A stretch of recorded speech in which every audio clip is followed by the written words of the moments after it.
చిన్న రాష్ట్రాలు మినహాయిస్తే తలసరి ఆదాయంలో తెలంగాణ రాష్ట్రం దేశంలోనే నంబర్ 1 గా నిలపడం జరిగింది. అధ్యక్ష, నేను అడుగుతా ఉన్న బట్టి గారిని, తలసరి ఆదాయం ఇంత గొప్పగా పెరిగిందంటే 10 ఏళ్ల మా పాలన ఫలితమా, 8 నెలల మీ పరిపాలనలో పెరిగిందా?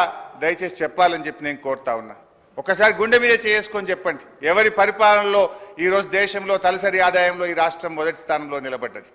అధ్యక్ష, 4.5 లక్షలు లేని జిఎస్డిపిని 14.5 లక్షల పైకి తీసుకుపోయింది మా బీఆర్ఎస్ పాలననా, మీ 8 నెలల కాంగ్రెస్ పాలననా అని నేను అడుగుతా ఉన్నాను. అధ్యక్ష, 2014లో దేశ జీడిపికి తెలంగాణ కాంట్రిబ్యూషన్ 4.1% అయితే ఈ రోజు అది 5% పెరిగిందంటే ఇది 10 ఏళ్ల మా శ్రమ ఫలితమా, 8 నెలల మీ డ్రామా ఫలితమా అని నేను అడుగుతా ఉన్నాను. అధ్యక్ష, 2013-14లో 1,07,00,000 ఉన్న పంటల ఉత్పత్తిని 4 కోట్ల టన్నులకు తీసుకుపోయింది మా పరిపాలన ఫలితమా, మీ 8 నెలల పాలననా అని నేను అడుగుతా ఉన్నాను. అధ్యక్ష, మేం వ్యవసాయానికి ఏం చెయ్యకుండానే 4 రెట్లు ఎక్కువ పంట పండిందా? తెలంగాణ రాష్ట్రం వచ్చినాడు కరెంటు పరిస్థితి ఏంది? ఆనాడు ఏం పరిస్థితి? అడ్డు అదుపు లేని కరెంటు కోతలు, పారిశ్రామికవేత్తలు ఇందిరా పార్క్ దగ్గర ధర్నాలు, వ్యవసాయానికి అర్ధరాత్రి కరెంట్లు, గృహ అవసరాలకు పట్టపగలు కరెంటు కోతలు. కానీ 6 నెలల్లోనే పరిస్థితి చక్కదిద్ది వ్యవసాయానికి చాలినంత కరెంట్ ఇచ్చాం.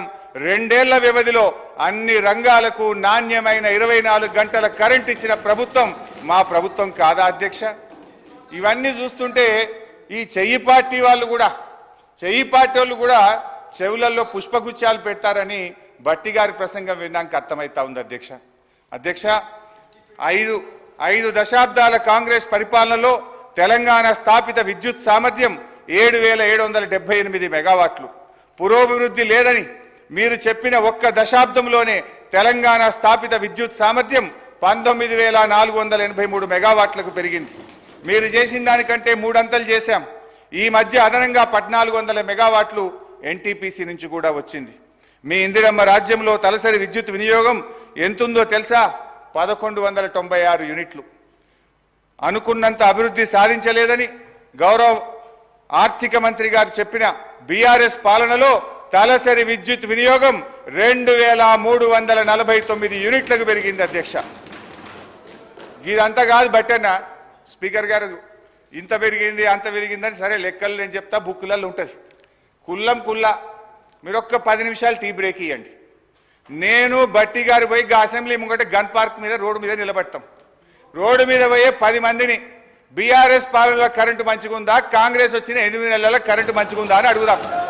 కుల్లా జనం చెప్తారు కదా అధ్యక్ష. మాది బాగలేదు పురోభివృద్ధి సాధించలేదని మాటలు చెప్తే అయిపోతుంది అధ్యక్ష.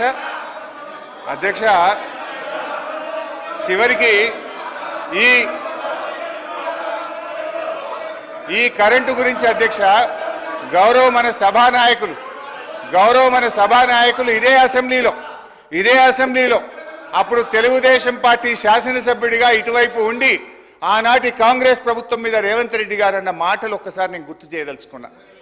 ఆనాటి కాంగ్రెస్ పాలనలో తన తండ్రి గారు చనిపోతే ఊర్లో దహన సంస్కారాలు చేసిన తర్వాత కరెంటు లేకపోతే గంటల సేపు ఎదురు చూసి, కరెంటు లేక నీళ్లు లేక నెత్తి మీద నీళ్లు చల్లుకొని ఇంటికాడికి పోయినా అని రేవంత్ రెడ్డి గారు ఆనాటి కాంగ్రెస్ పాలనలో కరెంటు పరిస్థితి గురించి ఇదే సభలో చెప్పారు.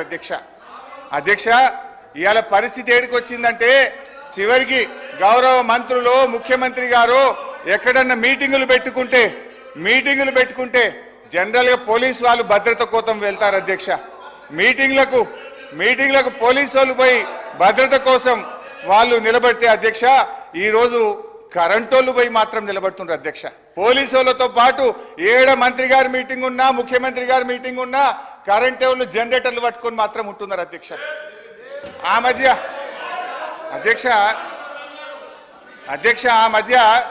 ఆ మధ్య రేవంత్ రెడ్డి గారు అప్పుడు మా పార్టీలో ఉన్న కొత్తగా ప్రభుత్వం ఏర్పడ్డాక మా పార్టీలో ఉన్న కేశవరావు గారి ఇంటికి పోయింది. ముఖ్యమంత్రి గారు లోపల పోయిండు, బయట కరెంటు పోయింది. అది పత్రికల్లో ప్రముఖంగా వచ్చింది. సరే అధ్యక్ష, గత ఓపిక ఇంకా చాలా చెప్పేది ఉంది. రాగే గత కాంగ్రెస్ పరిపాలనలో వృద్ధులకు ఇచ్చిన పెన్షన్ 200 రూపాయలు. మేము అధికారంలో వచ్చిన వెంటనే 1000 రూపాయలు చేశాం. రెండోసారి అధికారంలో రాగానే 2000 చేశాం. మా దశాబ్ద కాలంలో ఇచ్చిన మాట ప్రకారంగా వృద్ధాప్య పెన్షన్ను 200 నుంచి 2000 రూపాయలు చేశాం అధ్యక్ష. మీ సోకాల్డ్ ప్రజాపాలనలో చెప్పిన 100 రోజుల గడువు దాటిపోయింది. 4000 పెన్షన్ నాలుక మీదనే ఉన్నది. ఉన్న 2000 కూడా చక్కగా రాక అవ్వాదాతల పరిస్థితి